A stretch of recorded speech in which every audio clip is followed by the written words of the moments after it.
Hello, good people. Hello, welcome. You can do better than that. Good morning. Good morning. It didn't get any better. I know, well. Okay, all right. We've had a long weekend. Get you a It's, donut, you get your know, energy up. We've done a lot. Yeah. Welcome. I'm going to introduce this beautiful narrative stage and thank some amazing people and organizations who have made this possible and welcomed us here in Louisville. And then I'll turn it over to Sarah to lead the narrative stage. I'm sorry, y'all. This baby. Can you see? Yeah. Just a ray of sunshine. Okay, I first want to thank the Portland Museum, of course, for hosting us here in this beautiful space. I also want to thank the Fund for the Arts for sponsoring this narrative stage. I want to thank Carol Grunderson, who is the ED of the Food Literacy Project, back in the back. Katie Delahanty, who is the director of the Portland Museum. I have to get to my notes. Sorry, y'all. There's a lot of people.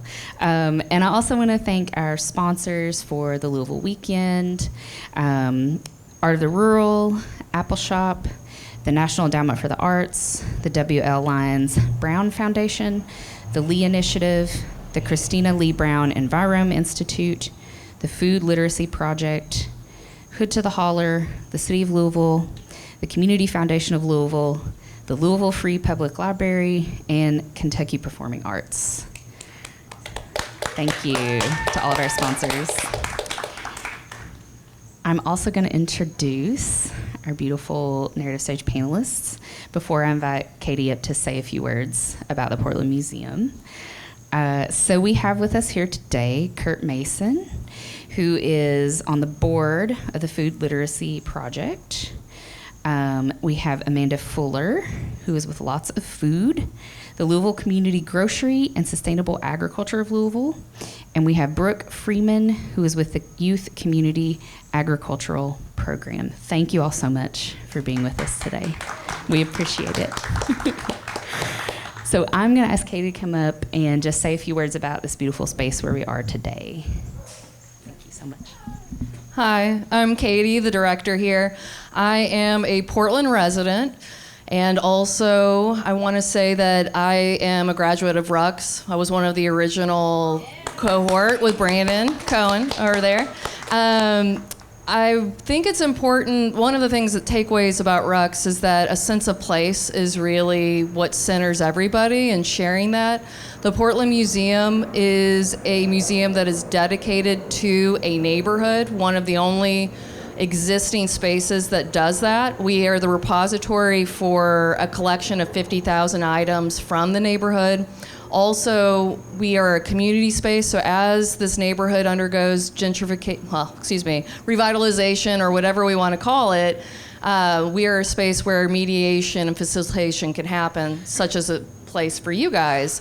And also, we are going to have a children's museum, which is Adventure House of Youth, this building next door that we are doing a capital campaign for. So I welcome you. I'm glad you're here. And without further ado.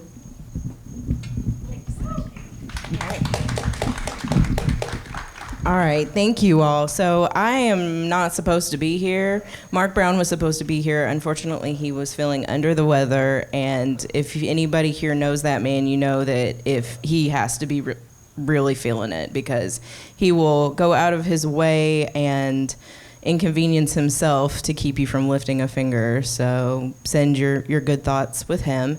But he has given me his notes. If you all experienced a narrative stage in Muhlenberg County, so you know that's a little bit different from a panel. It's supposed to operate a little bit more like a live interview. So we're here getting people's lived experience. This isn't their opinion, or it is their opinion, but it is based on what they have personally experienced. It's not academic research, although there's a little bit of that goes into it too. This is who it touches the most, right? So I have a couple of questions that I want to ask these folks, but of course we want to take questions from you too. And you don't want to hear any more from me, and I'm going to pass it on to them. So the first question I want to ask you is if you could talk a little bit about your organization or your community and the role that you play there, and what kind of projects that you're involved in, things like that. And so if you would, take your microphone off the stand. Those stands are just there. You've got one right there, and then there's one kind of wilted. We like to make sure that everybody can hear your all's voices. You don't have to turn it on. It's already on. You can even do a test 1, 2, 3 if you want to know. Yeah, we can hear you. Okay. So I'm going to start with you since you're directly to my left, Kurt. Kurt Dirt is what I saw in parentheses on the Kurt Dirt Mason. Okay, thank you. I think I picked the wrong seat. I should have been down there. I hate to be first. We're very kind. Okay, thank you. So your question is a little bit on the background and involvement with groups and organizations, and so I came to Louisville in 1980, and my background is really I grew up on a farm and in central Kentucky, and farming has been kind of a passion and a way of life of mine forever. Okay, and so anything that involved dirt, soils, outdoors, outdoor space was always a passion. And for some reason, growing up, I decided that whatever I did in life, it had to engage that. And it also had to engage connecting with people. And so a little bit on my background, my farming experience was really more from what was called more of a traditional farm in central Kentucky. We raised tobacco, beef cattle, had hogs, grew corn and hay. And as I was growing up, I really didn't appreciate it that much because that was a whole lot of time and energy and work, and it wasn't just like you had chores to do, you had responsibilities. And with those responsibilities, the thing that I've always taken back with me is that I learned a lot just by being present and by having those responsibilities that nobody else had the responsibility to do but me. And so as I grew older, I decided that those responsibilities didn't seem like that much, but they really shaped who I became as a person, and it helped to shape my connection with the community. So when I came here in 1980, actually my thought was, because of my agricultural roots and my agricultural background and traditional part, I thought, I think I'll come to Louisville and work for 2 to 5 years and then go west, where farms are bigger and things. And I actually fell in love with the urban landscape of Louisville, the diversity, and looking around, seeing that everybody that I saw was engaged at some way in agriculture, whether they knew it or not. They had that engagement. And everybody was making decisions based on natural resources. They were. I mean, from kids at the playground that tried to figure out how fast I can come back to this park and play based off of drainage, how well the soil soaked in water and moved through, to people that were on sports fields that were looking, this was before turf, that were looking at vegetation and cover and impact. So the more I thought about it, that engagement took place with everybody. And with homeowners that were expecting to buy houses, they were looking at the land and making some of the biggest decisions of their lives. And I thought, I need to really be involved with people that are putting their hope in the soil, putting their hope in the water, putting their hope in the air around them, and hopefully finding a way so that they could live life to the fullest by making real good natural resource decisions. And so that was kind of my passion and my background. So I worked for USDA for about 44 years. I was pretty fortunate even though my hair's gray, I'm not that old. I actually started my career with USDA when I was a freshman in college. And as a freshman in college, I had the opportunity to go to Morehead State University in Eastern Kentucky and decided there that I wanted to become an agricultural teacher. And in the middle of that, I decided I'd change, and I really had this passion for dirt, which is Kurt dirt. And I had this passion for the soil. And I kept that passion for working with kids and with students, but I also integrated that into agronomy, soil and plant science. And so I don't think I ever worked a day in my 44 years because it didn't feel like work. It felt like living the dream of a passion and just seeing the smiles on people that I was able to help. So I retired 2 years ago, and I am fortunate to be on the Food Literacy Project Board that involves all of those passions that I thought about when I was smaller and took that to my adult life.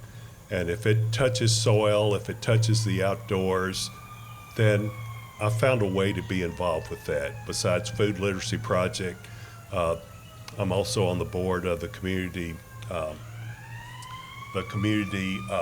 Farm Alliance, on the board of Bernheim, and also chair a land trust here in Louisville, Jefferson County, called the Louisville Jefferson County Environmental Trust, that works with private landowners to hold land in conservation easements in perpetuity for wildlife habitat, for agricultural purposes, and for open space. So that was kind of long, but yeah. Thank you.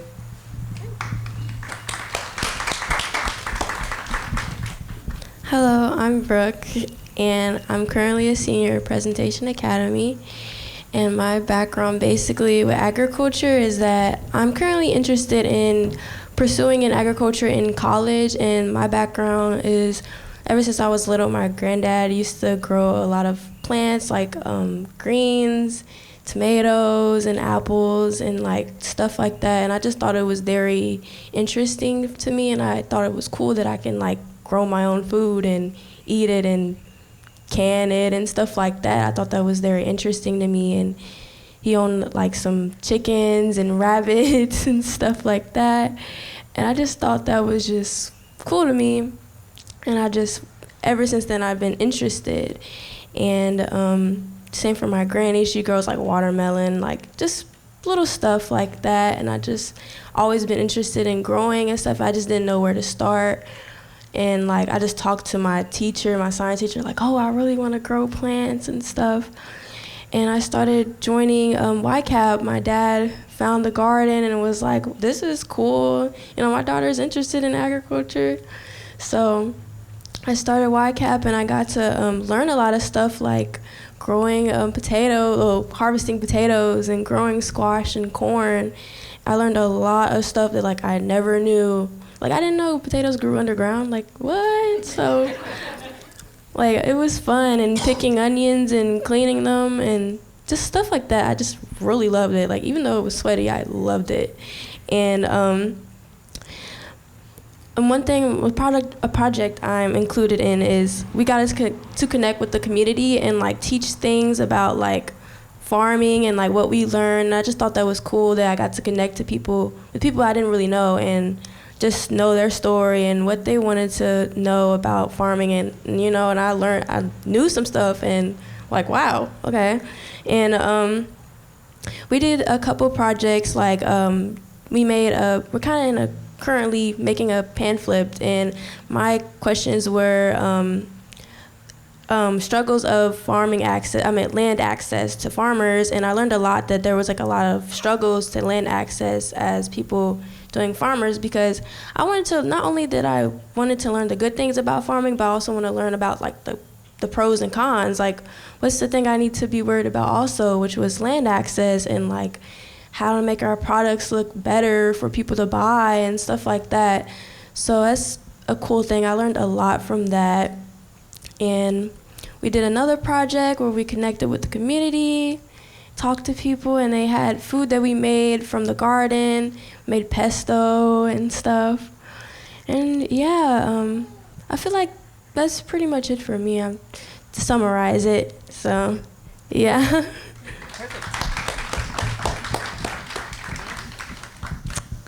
Hi, I'm Amanda Fuller, and I am the owner of a project called Lots of Food. It's a farm business.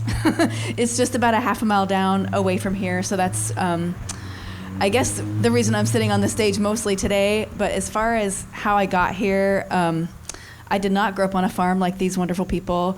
I moved to Louisville in 2009, and one of the first things I noticed here was how much land we have that's open and vacant. And I had got the farming bug, probably, Brooke, when I was like just a little bit older than you, and had been growing food for a long time. So moving here, I just saw like a lot of opportunity for urban agriculture, and had just come out of the Peace Corps before moving here, and really did a lot of agriculture in South America. So wanted to keep doing that. And I worked for a while for a nonprofit doing urban agriculture. Until about 2011 or 2012. And then when I got laid off from that job, that organization closed its doors. And then I was looking around, being unemployed, you can get in a lot of trouble. Had some time off and decided to start looking for a place to start my own farm in the city. And I bought land down the road here in Portland. I found 5 vacant lots that were all contiguous, and I bought those from the land bank in 2013. So Kurt was one of the first people who came out and helped me on a freezing cold day to take some soil samples there. And the soil is actually quite good because it's right along the river. And so I was delighted about that. And I decided that I wanted the land because I wanted to try growing some things that we don't necessarily grow around here, but I think that we should grow. And so I'm always trying to think about how can we grow more of the food that we're eating? How can we grow more of the food that's on our plate instead of getting it from somewhere else? So what I planted over there were almond trees, hazelnut trees. I have samples here to show and tell of the nuts. They're actually harvesting, they're starting to fall right now, so I'm harvesting those. And lots of other fruits and nuts. We have beehives over there. My husband works the bees. And at the early stages, when the orchard trees were small, we had vegetables in between the orchard trees. So I had vegetables that I was selling, ideally as close as possible to where I'm growing, because this is a neighborhood where there aren't a lot of fresh food options. So I was able to do some of that. And there's a restaurant that's across the street from me now that was buying some of my salad greens and vegetables. So that was lovely. What I discovered after I bought that property from the city, however, is that I was maybe the first person to buy land out of the land bank for agriculture, but I'm also maybe one of the last people who was able to do it. I thought I was opening a door for other people to be able to access land, and I'm glad both of you also mentioned land access. That issue is real in the city and in rural areas. And the city policies have not been very friendly to get people onto the land to grow food in the city, even though sometimes we have words on paper that, suggest we're trying to do that, but the policies really have not followed. And so out of that, my own personal desire to farm and my own observations here about food disparities in the city, I've become a really active advocate for urban agriculture and an advocate for food policy and land access. And so the Urban Agriculture Coalition started up in 2018. It's a very grassroots effort, and I know some people are here who have been part of that organization. We've been doing a lot of different things. It's a great community, and we learn from each other, we help each other, we show up when we have work to do. And so that's been an amazing community. We have a website at foodinneighborhoods.org/grow. Food in Neighborhoods Community Coalition is also a great, amazing organization comprised of all sorts of organizations working on food and agriculture issues. And it's been a home for a lot of different initiatives and a lot of different kind of collaborations. So under that umbrella, we have a food policy working group and a land access working group, and I've been involved in both of those. Another organization I'll mention that I'm involved with is the Louisville Community Grocery. That has also grown out of a recognition about food disparities and the growing, the worsening of food disparities in the city. And so now we have a location. I've been on that board for several years. If anybody wants to know more about that, I do have flyers. I have flyers for the Urban Agriculture Coalition and for the Louisville Community Grocery. So if people are interested in those things, definitely agriculture adjacent kind of initiatives. Great, thank you. That was kind of a nice segue because my next question had to do with, I think we're already seeing a connection between, or among rather, lack of access to land, food disparity, and other types of injustices that all are that come along with that. So economic, for one thing. And one thing I want to ask is if you all could just sort of give us some examples of the way that, one, food injustice shows up in communities. You've given a few already, but and then talk to us about some ways that food justice shows up, the ways that you mitigate that through whatever initiatives you're involved in. Okay, I will take that kind of from a different standpoint a little bit. So as I had mentioned, I came from a more traditional agricultural setting, and most of my working career was with USDA. And so my family had been involved with USDA as traditional farmers for years. But one thing that I noticed when I came here to Louisville was that there were people that were practicing urban agriculture. They were producing a lot of the same types of crops and things that the rural counterparts were doing, but they were doing that without the support of USDA. And so one of the things that USDA really did not recognize was urban farmers and the urban landscape. And the reason that made a difference is because a lot of the rural counterparts had support from USDA, whether it was from grants, whether it was from opportunities to expand their operation, or whether it was just connecting with other people that were doing the same type of work that they were. That was not happening in the urban landscape. So one of the projects and one of my initiatives when I came here was to find ways to get urban farmers, regardless of scale, more recognized by USDA, and so that they could be afforded those same opportunities. So there were folks that were out there farming, like your lots that you have, that USDA didn't recognize that as being a farm, but it is. A lot of people thought to be a farm, you had to have 100 acres, you had to have beef cattle, you had to have hogs, you had to have a tractor, you had to have those traditional things. But that's not what was written within USDA policy, but it was never extended to those folks in the urban landscape. And so you could have a farm that is an eighth of an acre in size. If you've got green space and that green space has the ability to grow food and fiber, then you can get what's called a farm and a tract number, which makes you recognized by USDA as a producer or potential producer of agricultural products. So why does that make a difference?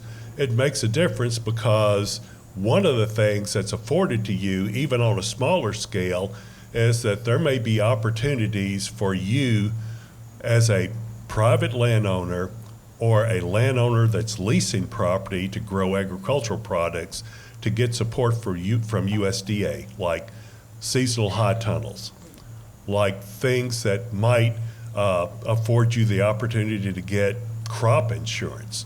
Why is crop insurance important? If you're growing trees that only produce after a certain age and you're depending on them to produce for a long period of time, if that gets wiped out by a disaster, whether it's flood or whether it's extreme heat or whatever it is, those rural counterparts can get assistance from USDA for their loss. And if you don't have a farm and a tract number and you're not recognized by USDA, then that's not afforded to you on the urban landscape. So I worked with urban farmers to talk about the importance of having that label on your property. Doesn't cost you anything. The only thing that it costs you is the effort to do that, which means you need to have some type of lease agreement, you need to show that you own the property, and you need to be able to produce a map of that area. And then that tag goes with you or with that land wherever it's at. And it doesn't affect your taxes, it doesn't affect your zoning. It's good to have in your back pocket if you ever need it. Because if there's a disaster that ever hits, then during the middle of that disaster, it's hard to get a farm and a tract number to get that support. So have it in your back pocket. So that was one of the things that I saw that was ingrained in kind of communities like this in Louisville and other places, that you had farmers that didn't think they were farmers, but they really were. And other folks in USDA were telling them, you're not a farmer. Well, you are. And you're afforded every opportunity through USDA to apply for whatever might be available to you. And it was kind of the secrecy of the code of those folks that said, they're not part of us. Well, they are. And they should be afforded every opportunity to utilize those dollars, which are part of their dollars too, to support their dreams and their aspirations of growing food, fiber, and producing on landscapes. Amanda, I'm going to ask that same question of you, and then Brooke, I have one that's specific that I want to ask you about the research that you've done as part of your project. So if you could just talk about, I'll restate the question just to be, I forget midway sometimes. So if you can just talk about some of the ways that food or land injustice shows up in communities in Louisville, and the ways you're working or other folks you know are working to mitigate those injustices. Yeah, I think land ownership is really big. Home ownership is a really big disparity. There's been a lot of research about home ownership in poorer neighborhoods, home ownership in wealthier neighborhoods, and how many of our urban neighborhoods have like absentee ownership, like where somebody owns a property and doesn't live there and it's rented. And I think land ownership and land tenure is really critical to food security. Nobody's going to plant a fruit tree or even maybe dig a hole and plant a vegetable garden if you don't own the property. And so I think a lot of it comes back to land ownership and fixing housing and fixing land access are all connected to food security. So all that's intertwined. I say to a lot of people that I think racism is fueling climate change, and I think racism is also really embedded in our land code. It's embedded in the way that we are able to use our land, and it's affecting the way our transportation patterns and a lot of things. And I just see that really palpably in Louisville, and I think we have a lot of really like deep-rooted problems that we have to fix. So I'm happy for some of the small solutions that we've been able to find. The Urban Ag Coalition and USDA is slowly coming around. You know, there's like a whole new program now in USDA for urban agriculture, and that is encouraging. There's much more support there than there was even a decade ago. But yeah, the local initiatives like the Urban Agriculture Coalition are really bringing people together to learn from each other, to work together, to facilitate projects here in the city. And the grocery store is another really important grassroots solution that has come out of grocery stores closing. Since we started organizing the grocery in 2016, we started organizing because we already recognized that there was like USDA so-called like food deserts. We don't like to use that word, we say food apartheid now, but you know, neighborhoods that did not have the same access to fresh food, right? In 2016, we started organizing because that disparity was already there. And then since we started organizing, 5 grocery stores closed just within the area where we started organizing, where we had already recognized there was a need for food. And Portland is one of the neighborhoods where a grocery store closed. There were 5, we looked at 6 neighborhoods that were candidates for a location for a grocery store. So that grassroots I know there are some owners of the grocery here in the room. Thank you all. So that Louisville community grocery effort has really grown up in a grassroots way to try to be a people-powered solution and recognize that these solutions to food insecurity are not coming from corporations, they're not coming from grocery store chains, they're not even really coming from our local government. And I know despite the hand-wringing and the efforts of local government, to say that they're trying to address the problem, like a lot of things have not happened in 6 years. So here we are, trying slowly to make inroads, and thank goodness for people like Mariel and Michael and all my fellow urban Aggies out there who really help each other out, and the folks at the Food Literacy Project. We are in touch with each other, we're a strong community, and that makes a difference. Thank you.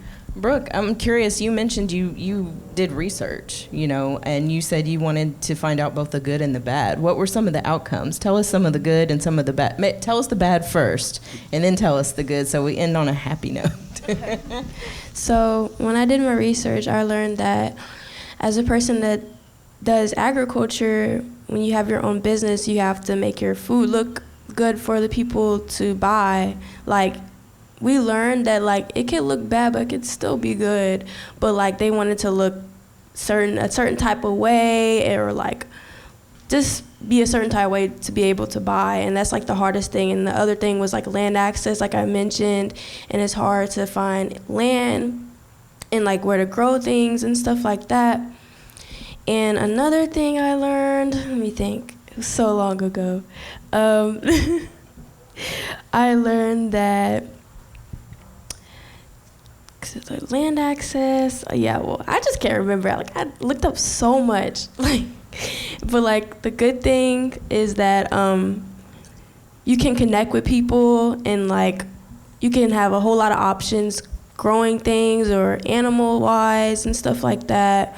It's just like a lot of options, and you can have your own business and like help out the community in your way, because you like grow your own plants and stuff. And that's pretty much it that I know of right now, for now. So there are a lot of folks out here in this audience who are from rural and urban areas alike, or, Kentucky's one of those odd places where, is Owensboro urban? But, I think of some of these communities as being more suburban, but that's still, these sort of food can be grown anywhere, right? And we put these labels on things, and you've already indicated that, at the federal level, like the USDA, that can be problematic because you automatically get set apart from other types of farmers as a result. But what I want to know is what grows well here? What can people grow in their backyards in Louisville or Lexington or, Hart County or Adair County or whatever on a small scale? I have a brown thumb. The only thing I can grow is squash because it grows by accident when you throw it out. So, if we want to start being part of the solution and being having these gardens or even something larger than that, what do we need to do? What grows well here? What kind of animals can we have? Like, I didn't think of. I've seen chickens, but what's available in an area that is not what the federal government used to define as farmland here? Oh, me? Yeah, sure. Oh, okay. Well, everybody, but you go first. Okay, well. You know better than anybody. You did the research. Okay, well, what I learned is that, like, when we visited a lot of people's gardens, a lot of people grew, like, tomatoes and, like, cucumbers, squash, blackberries. You can grow pretty much anything, like, basically, and you don't even have to, you can make your own pot and, like, grow stuff. Like, we learned a lot of green beans, greens, collard greens, kale, a whole lot of stuff. And as far as I know, some people had chickens and some maybe goats, but yeah. Oh yeah, and pigs and rabbits. That's what my granddad had, was rabbits. And that's pretty much as I know of. You can grow just pretty much anything. So I think Brooke hit it that you can grow anything if you put your mind to it. And so I can't think of a lot of things that you can't grow. You can grow some things seasonally, but one of the misconceptions that people have been led to believe is when they go to a grocery store and they go to the produce aisle and they see these fruits and vegetables that are really shiny and they're coated and they're that means good. I mean, that's the way they were brought up. And when kids are with their parents and they pick up things at the grocery store, they're looking for things that are perfect, and they put back the imperfections.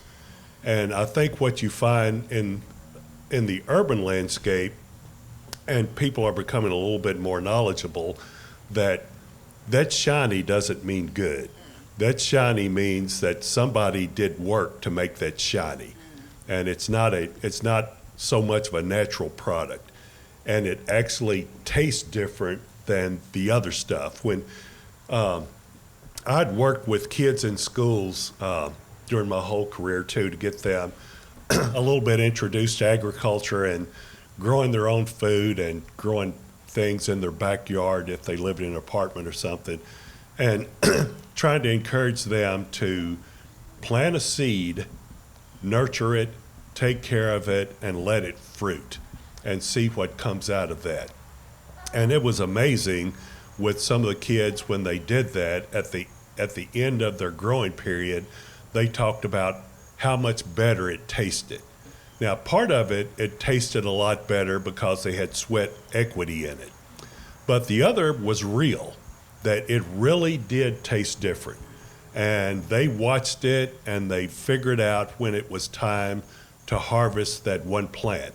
And you would find out that they would get advice from people that they didn't even know knew how to grow plants. It was grandparents, it was aunts and uncles that had those experiences that they started to share with other people in the family. And so when I start to think about that whole concept of what our food looks like, some of the best food that we produce have slight imperfections to them, but they are some of the best food that's grown in this area. And trying to get other people to realize that because something might have a little wormhole in it doesn't mean that entire piece is bad.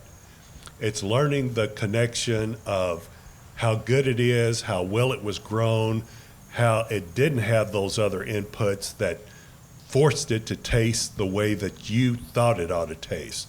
And then the other part of it is, as people are growing food and they figure out how to connect with their neighbors.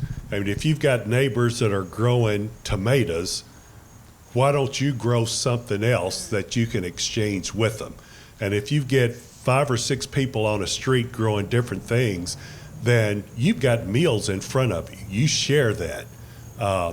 And it doesn't take, it takes a lot of time to grow something, but it doesn't take a lot of time to connect with the other folks in your family. When I talked about the responsibilities that I had growing up, there's families that have kids that could have a responsibility. It's your responsibility to keep this plant alive, to water it, to make sure that it's pollinated, and to look at what you're putting on the rest of your yard that might impair that.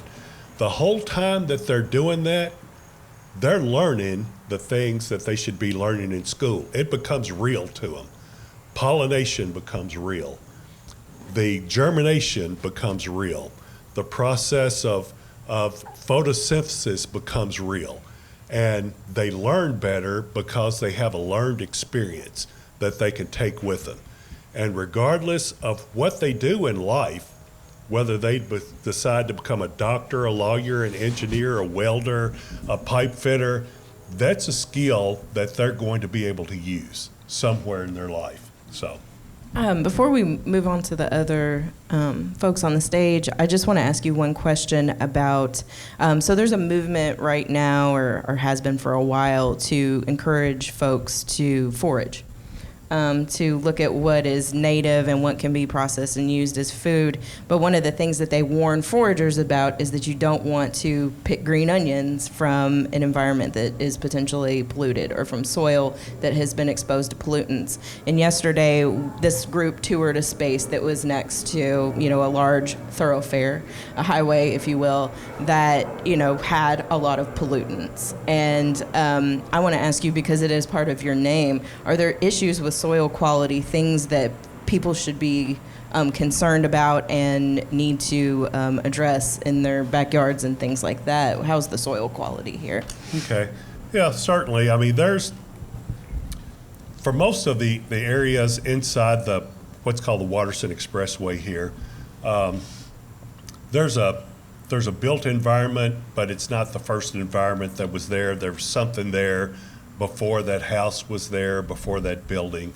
And a lot of times there are some contaminants that are in the soil, but you think through what you're growing. If you think through that rooted stuff, I mean, that has one of the greatest impacts, because you've got onions, you've got turnips, you've got potatoes, you've got those other things that are in the soil, and that they're rooted crops that are taking in nutrients as well as water and other stuff. So you have to be more careful with that. But there's avenues, for instance, like you're growing almonds, you're growing trees, and your fruit is actually up.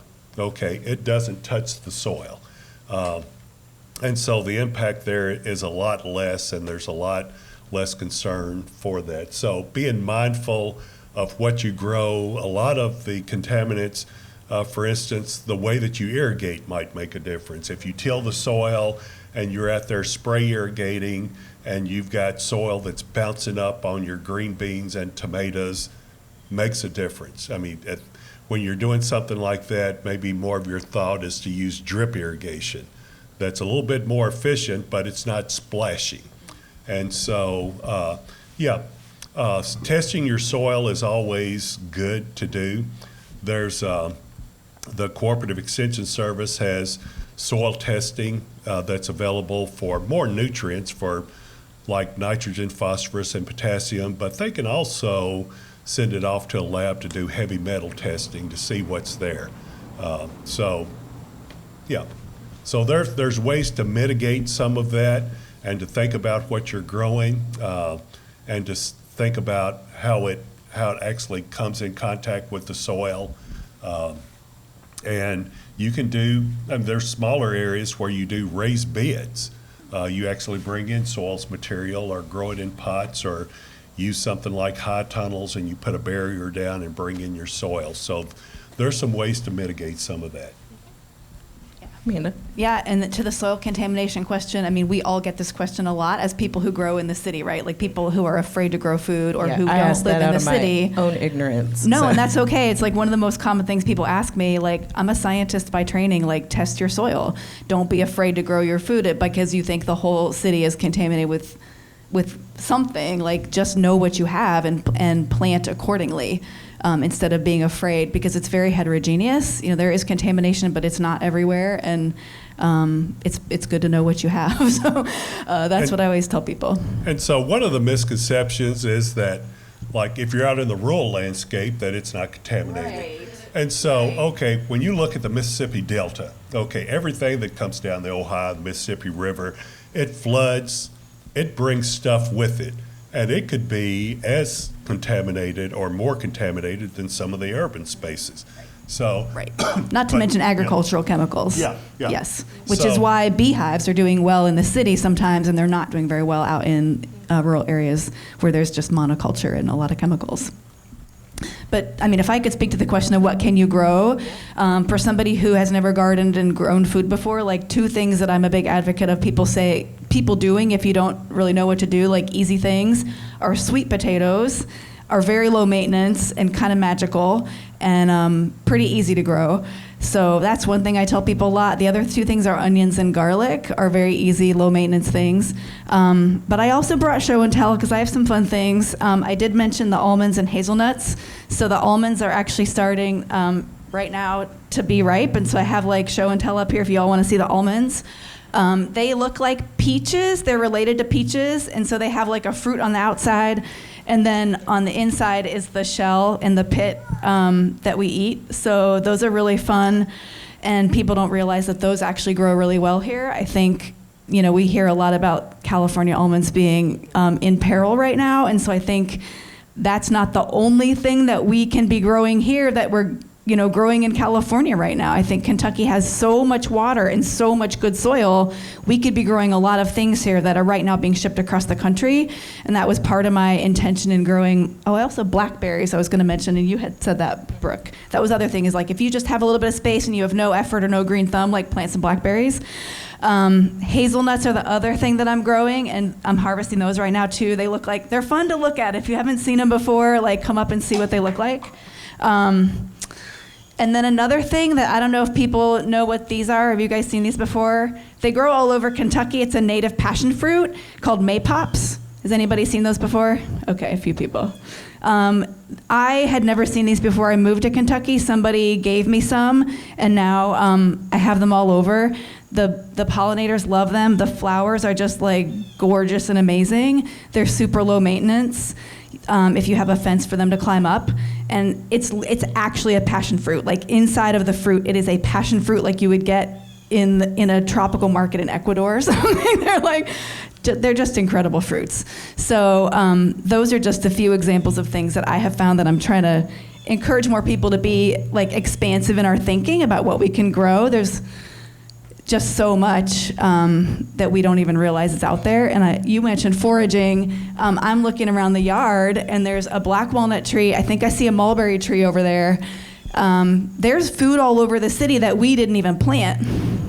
And I do foraging workshops at Lots of Food, because when I first occupied that property, I noticed all over the ground there's edible greens, which we call weeds. There was also several mulberry trees on the property, and so I harvest the mulberries and make jam. I brought samples of that to show and tell. And then I teach workshops there for people to recognize what is the food that's all around us just in the city, and also recognize where not to forage it from.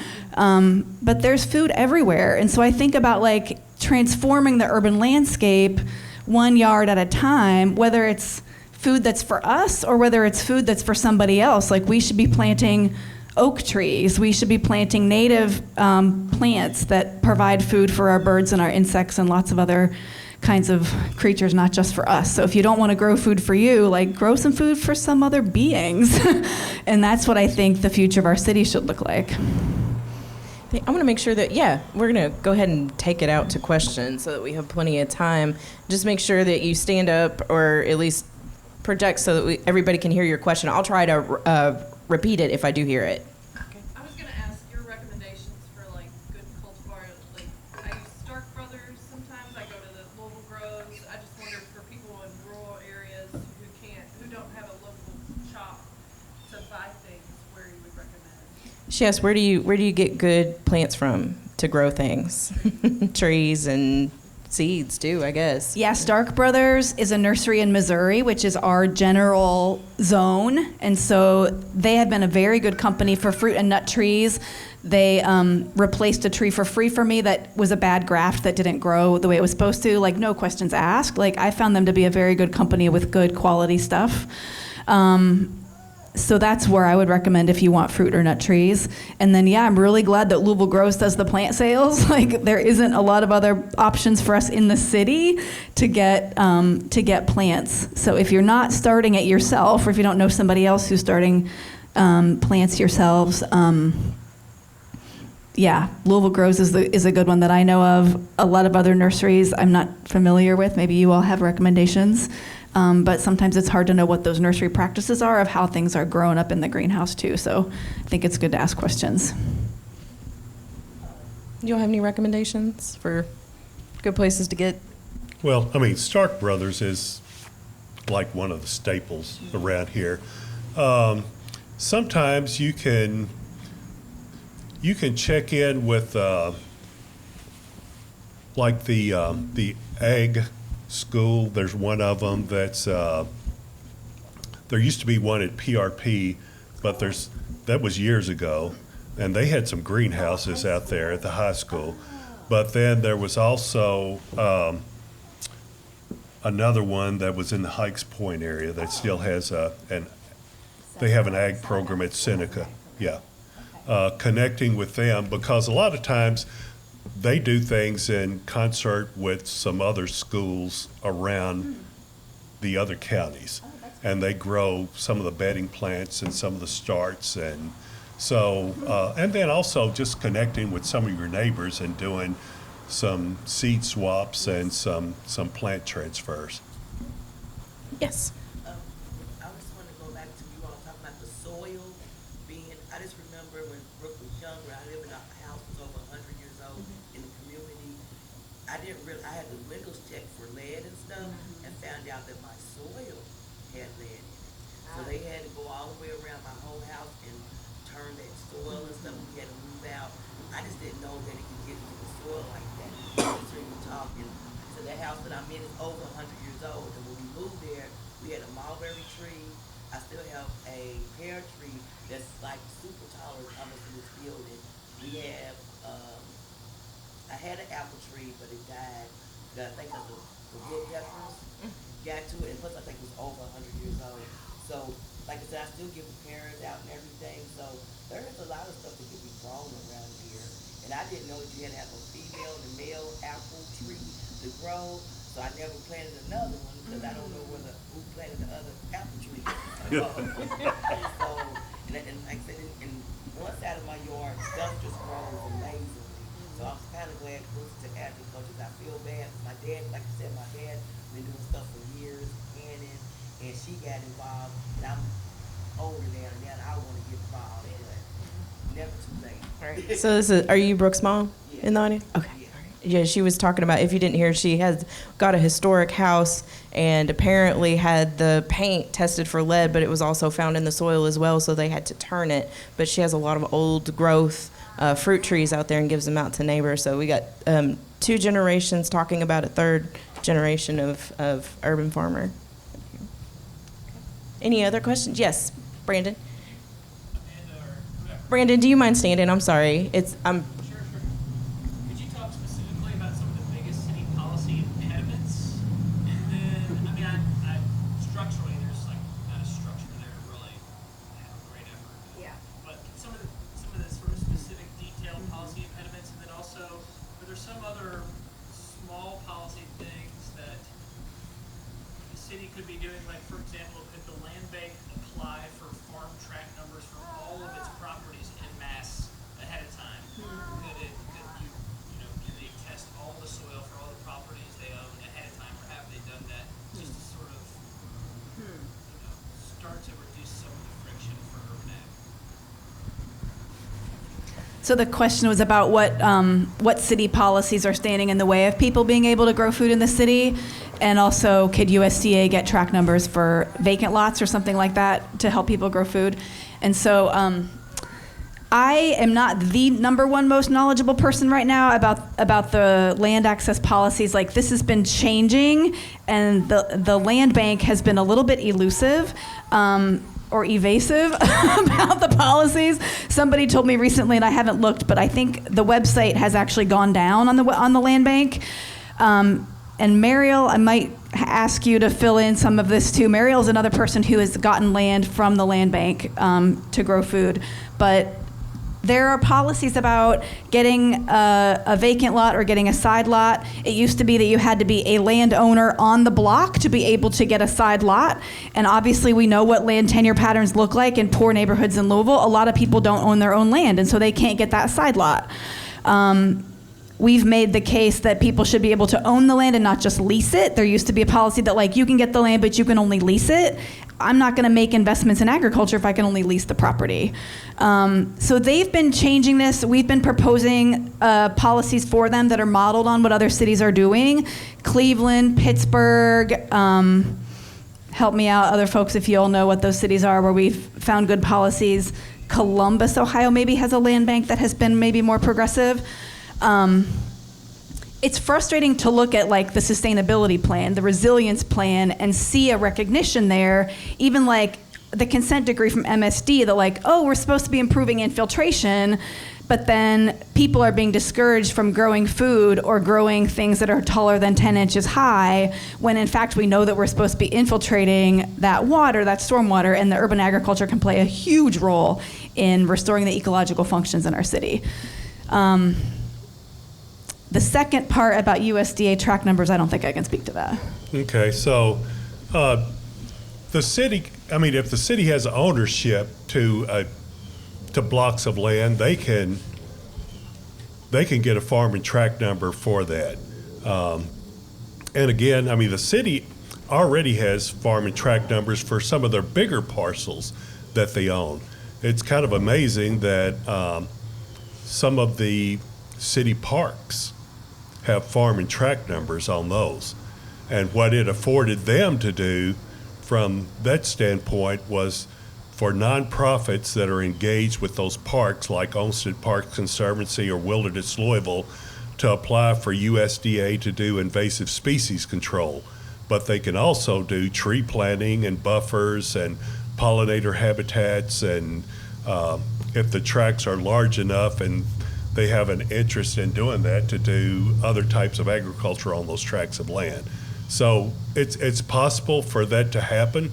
Again, it's sometimes there's a reluctancy from probably some folks in the legal department because they don't understand what that farm and tract number does. They think it's going to be an impediment to selling the property for some other use in the future, which it isn't.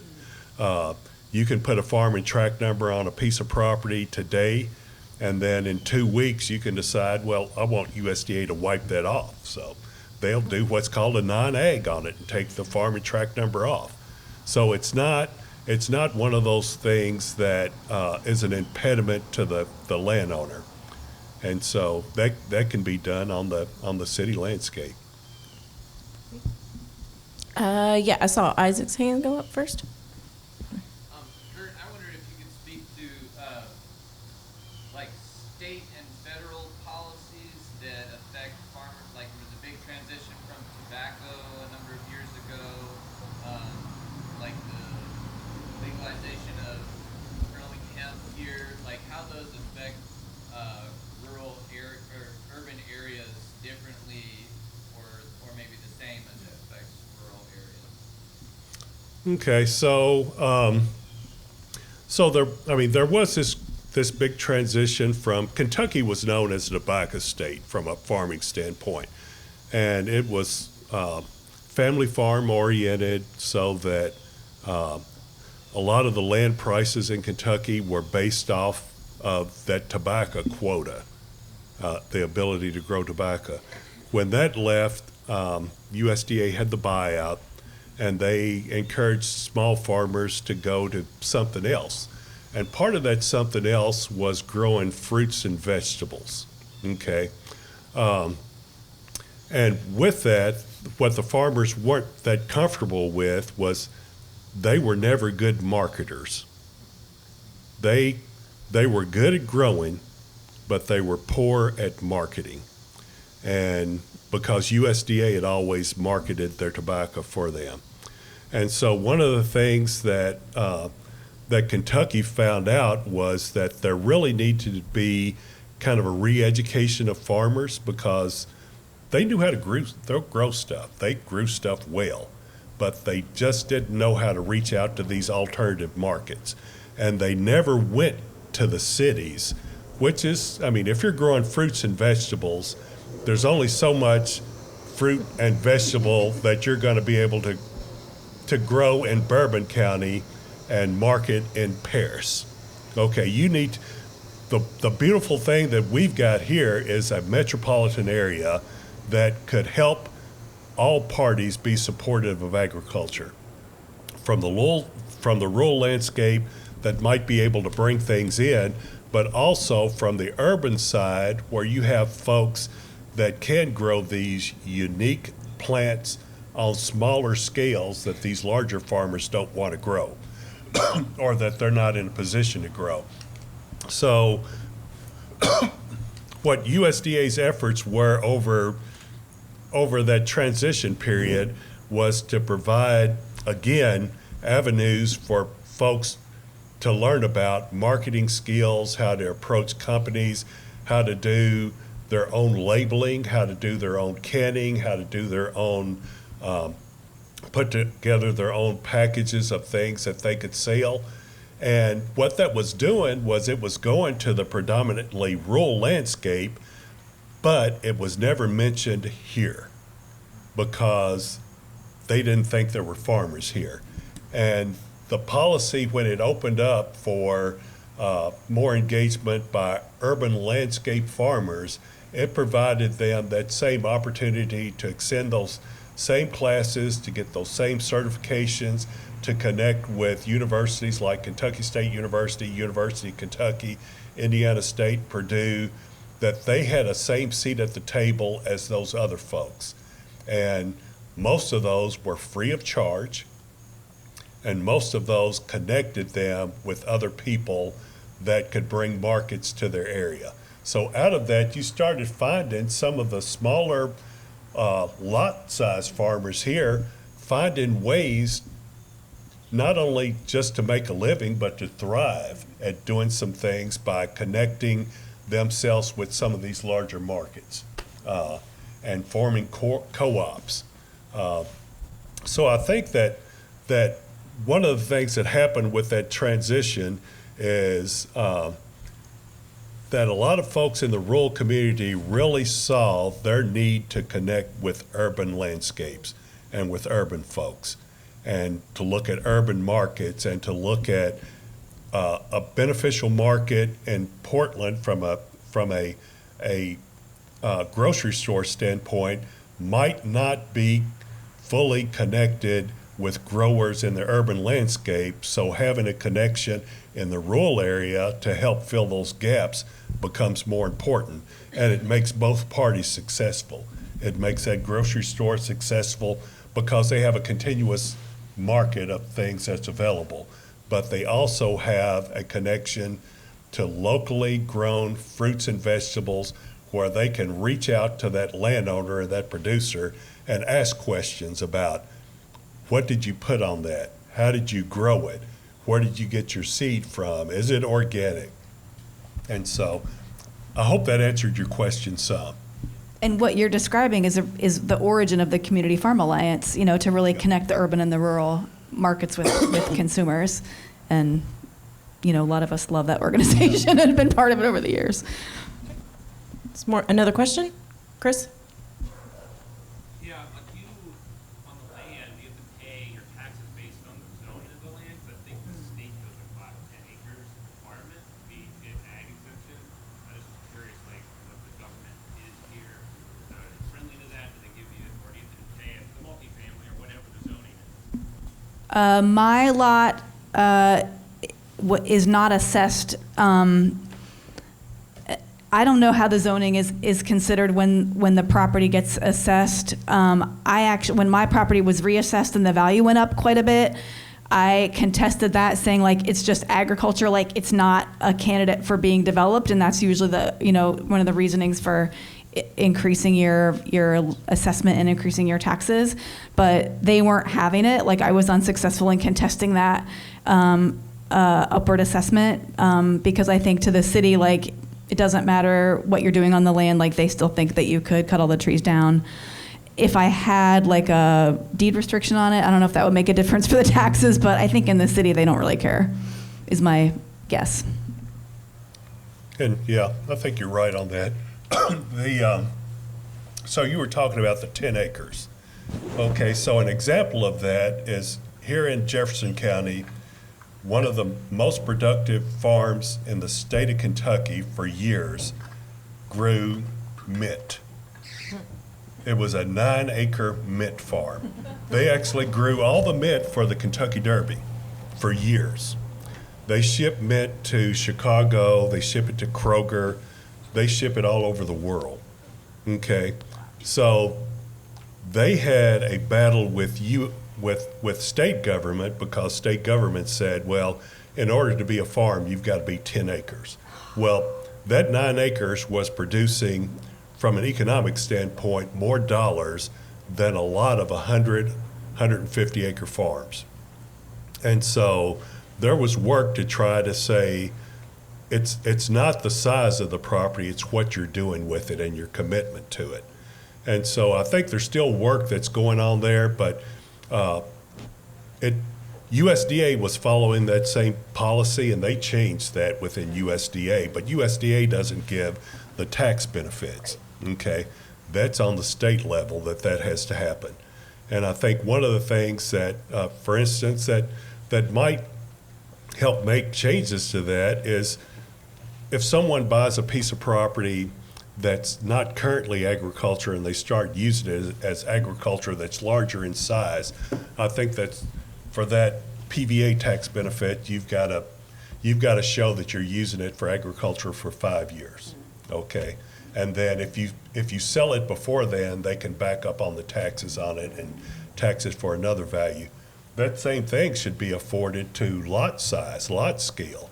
If you've got a commitment for agriculture and agricultural land use, what PVA was requiring those other tracts of land to do was bring me a copy of a seed bill where you planted hay or something. Well, you can do the same thing on an urban lot. If you buy seed and if you buy anything that helps you to produce agricultural products on that landscape, and you can show just by going out there that it's in production. It doesn't have a big house on it and a swimming pool. It's actually agriculture. Then that should be afforded to those same landowners that are out there. And there's a big value. I think this community hasn't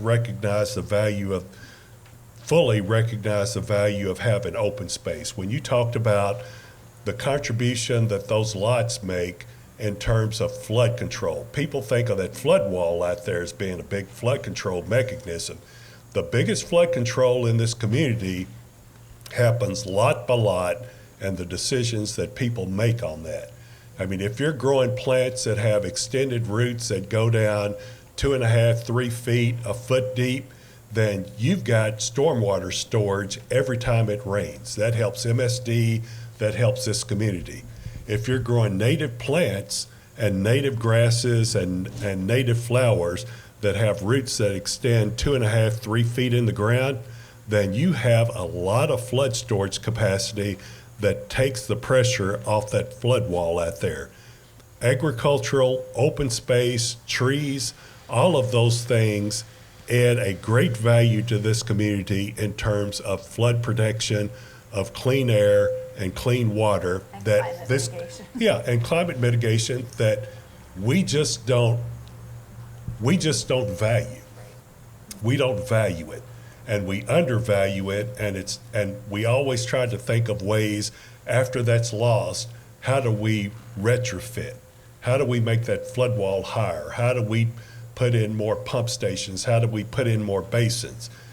We should be working the other way to figure out how we can sustain more green space to do things cheaper from Mother Nature's standpoint than we can do as a community by trying to invest in concrete and asphalt. Thank you. We really don't have time for one more question, but I'm going to allow it anyway because I saw Christina in the back with her hand up, and I realized I've only been calling on tall people, and that gets on my nerves. So please, Amelia can chastise me later, but I want to see your question. I want to hear your question. Perhaps this question is for Kurt, but do you know about the history of St. Matthew's as the potato capital? I live in St. Matthew's. I don't know anything about it, but I saw something recently about the potato fest back. I love that question. She asked, why is St. Matthew's the potato capital? Okay, yeah, you're exactly correct on that. St. Matthew's was known as the white potato capital of the U.S. Okay, yes. And so, I mean, people think of potatoes as being Idaho, Oregon, those places right there. Well, I mean, historically, if you think about Louisville, there were potato chipping factories in Louisville. There was Lay's potato chip, there was Gordon that was here, there was potatoes that was here. So the thing about St. Matthew's has to do with the soil. St. Matthew's has well-drained soils. They're deep. the soil name for a lot of it is called Crider silt loam. Crider is the same soil that you'll find at Oxmoor. It's got a reddish looking color to it, and it grew potatoes well. Deep, well drained, grew great potatoes. They didn't rot in the ground. It was mentioned earlier that Kentucky's pretty fortunate. We get about 44 inches of rain a year. Okay. Not only do we get 44 inches of rain, we get a lot of our rain at the right time. We've got a moderate climate. So for years, St. Matthews, the whole area around St. Matthews used to be potato farms. If you look at a lot of the old houses that are there that were farmsteads, they had what was called potato cellars. They had root cellars that they put their potatoes in when they harvested those. If you look at old maps, you'll see all these fields that were plowed. They weren't growing corn and soybeans, they were growing potatoes. And the soil, the limestone soils, the white potatoes, one of the things about those is that when they mature, if they stayed in the ground too long, the sugar content went up higher, and you would get these brown potato chips, which a lot of us, I mean, you reach in a Lay's bag and you see a brown potato chip, you throw it out and you eat the rest of them. So, but they had the capacity to grow good potatoes. They had the infrastructure, they had the moisture, they had the climate, and there were people around that did that. As a matter of fact, that's one of the reasons that Louisville, Jefferson County, from an agricultural standpoint, for years, this was not a tobacco county. It grew very little tobacco. When USDA was issuing out permits for tobacco growth, the farmers in Jefferson County did not want to grow tobacco. They wanted to grow potatoes. Oldham County never had a big tobacco base because a lot of people didn't know, but they were the orchard grass capital of the United States. They grew more orchard grass seed than they did in Oregon, and they shipped it there. And so when USDA was doing the tobacco bases, they said, we want to continue to grow orchard grass seed. As a matter of fact, on the Jefferson-Oldham County line, there's a community called Orchard Grass Hills. And it's not because there was orchard grass that just happened to be growing there. It was one of the areas that massively grew orchard grass for seed. Kentucky's unique. Louisville area's unique, and even the area along around Dixie Highway, that was known as one of the vegetable capitals because they all grew truck farms of vegetables.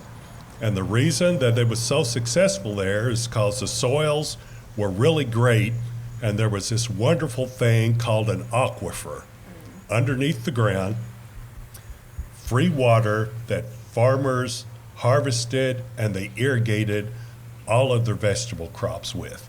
And some of those are still in place today. So, I've good never question. been so glad that I went overtime and asked somebody to, because that was perfect. And I could sit and listen to more of that all day. But we do, first of all, I want to thank our host again. This is such a beautiful space. And thanks for being accommodating and letting us pick and choose where we got to be this morning. I'm so glad we got to be outside. I think it would have been a missed opportunity if we didn't have this panel in the environment that we're talking about. We do have, and of course I want to thank the panelists for their time. Kurt, Brooke, and Amanda.